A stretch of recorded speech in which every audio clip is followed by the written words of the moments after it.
Welcome to Your Take.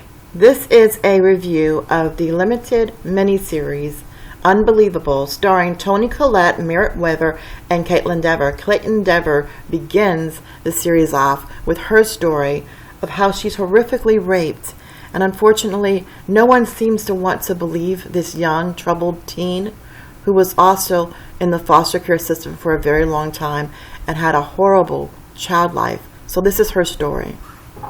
Can you tell me everything that happened? Honey, you need to be more specific. I know this is hard, but I need to ask you some questions about what happened. Marie, you need to know. I just want to go over the incident once more. Sorry, we need it for our records. I already told you everything. You're sure? It's confusing. I wanted to go home, and they just kept asking me the same question over and over again. How come your story doesn't add up? How come people don't believe you? Start at the beginning. I'm pretty positive that it happened. Pretty positive or positive? No signs of forced entry, no DNA, not a single neighbor saw or heard a thing. You think Marie made up the attack? What is this? This is not what you just said. Maybe I blacked it out. Police haven't shared any information except to say the claims she made were in fact fabricated. Why would you do that? Why would you freak us out like that? It's sick is what it is. You're sick, you are. Police say a masked assailant broke in while the victim was sleeping. I told the truth the first time. You're saying that was true? So why did you tell the police it wasn't? Even with good people, if the truth is inconvenient, they don't believe it. No matter how much someone says they care about you, they just don't.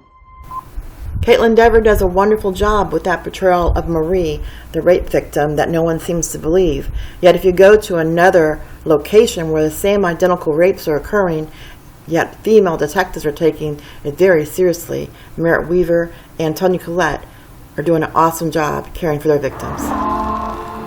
She figured her best chance of staying alive was to keep him talking. So she asked him questions about himself, pretended to be curious. Told her his theory of humanity. He said every man's either a wolf or a bravo. Bravos never hurt women or children. He's a wolf.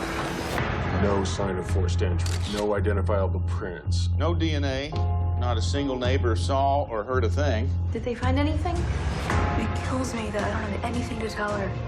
Every lead's either a dead end or it's too thin to hold on to. He seemed like he really knew what he was doing, you know?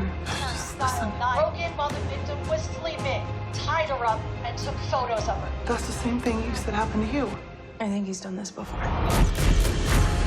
As long as he keeps moving, as long as he never hits twice in the same town. You could have detectives from 8 different departments with no clue. They're all chasing the same guy. Can't sleep. I'm in pain. This is not something people get over. This is something they carry with them forever. And these women deserve to feel safe. Maybe next time he gets sloppy, leave something behind. Or maybe next time he pulls the trigger. Third option. Make sure next time never happens.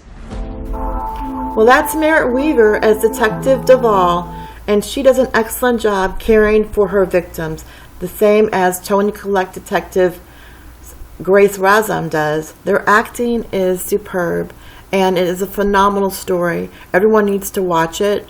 I don't want to give away too much, but I'm going to give it a 4 because I didn't really like how in the ending they didn't kind of tie it together, all of the different stories. And so I kind of was left kind of wondering what happened. But for the most part, it is definitely something you want to watch. So please take your time to watch it.